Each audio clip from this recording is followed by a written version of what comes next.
Salut les nettes.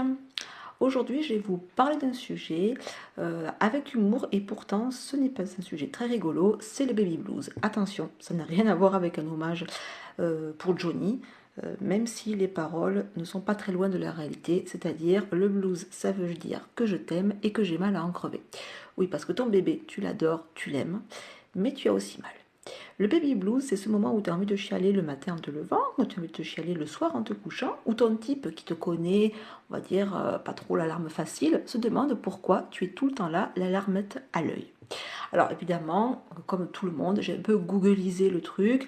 Le baby blues, en fait en gros, c'est tes hormones qui se cassent la gueule, ton sommeil qui se casse la gueule, et puis ton organisation générale qui se casse la gueule aussi. Alors, pour essayer de surmonter ce moment assez difficile, nous en conviendrons, j'ai peut-être 2 ou 3 astuces qui sont plutôt 2 ou 3 radeaux pour les naufragés.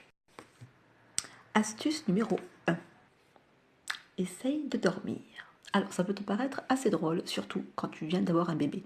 Parce que le sommeil, autant te dire que tu dors normalement quand il dort, sauf qu'en général quand il dort, tu stérilises les biberons. Quand il dort, tu essayes de faire à bouffer pour les grands si tu en as des grands. Quand il dort, souvent tu as de la famille qui passe. Quand il dort, tu prends ta douche. Donc autant te dire que quand il dort, tu ne peux pas toujours dormir. Normalement, tu as un mari, un copain, un amant, un type qui pourrait peut-être prendre le relais. Si tu n'as pas ça non plus, j'espère que tu as une maman, un papa assez proche pour essayer de s'en occuper pour que tu pionces.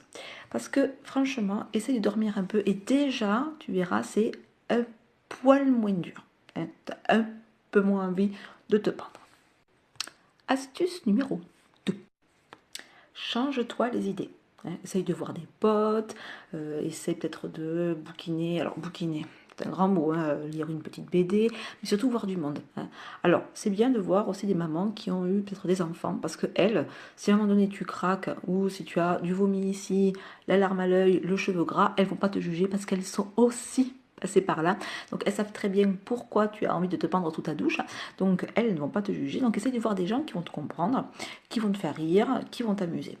Alors ça peut être un pote, ça peut dire aussi tout simplement, il faut prendre l'air avec son chien si vraiment tu n'as pas d'amis, mais essaye vraiment de sortir de chez toi et de faire autre chose que de t'occuper de bébé. Alors certes, tu l'aimes, tu l'adores, tu viens juste d'accoucher, mais je peux te jurer que si de temps en temps dans la journée, tu t'accordes une demi-heure, voire 1 heure à faire autre chose que des couches, des biberons, des gousi-gousi, je t'aime mon amour, mon bébé, tu es le centre de ma vie, tu me remercieras. Astuce numéro 3. Donc l'homéopathie c'est bien, l'alcool c'est mieux. Non, je déconne.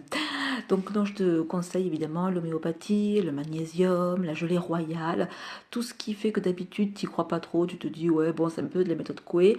Non franchement c'est pas mal. Alors le magnésium en général ça influe plus ou moins sur l'humeur, le moral, c'est le moment où jamais parce que tu as bien compris ton moral il est à peu près au niveau des chaussettes parce que il n'y a rien de plus bas et encore je dirais même au niveau sous-sol, au niveau fondation de ta maison, ton moral. Sinon, il y a la gelée royale. Alors, c'est un petit coup de peps, c'est pas mal non plus. Et puis, écoute, normalement, on a tous une pharmacie près de chez soi avec une pharmacienne ou un préparateur qui s'y connaît un petit peu en homéopathie et tout ce qui pourra te faire du bien dans cette période un peu difficile. Eh bien, crois-moi, c'est quand même bien mieux que la verveine. J'espère que ces petits conseils t'auront aidé et que tu auras surmonté ton petit baby blues comme moi. Pas facile, mais inévitable. Et surtout, avant d'acheter une corde et de te pendre, va voir un docteur si les conseils ne suffisent pas. Surtout, ne glisse pas. Ne glisse pas. Voilà, sur ces petites notes de bonne humeur, je te dis à la semaine prochaine.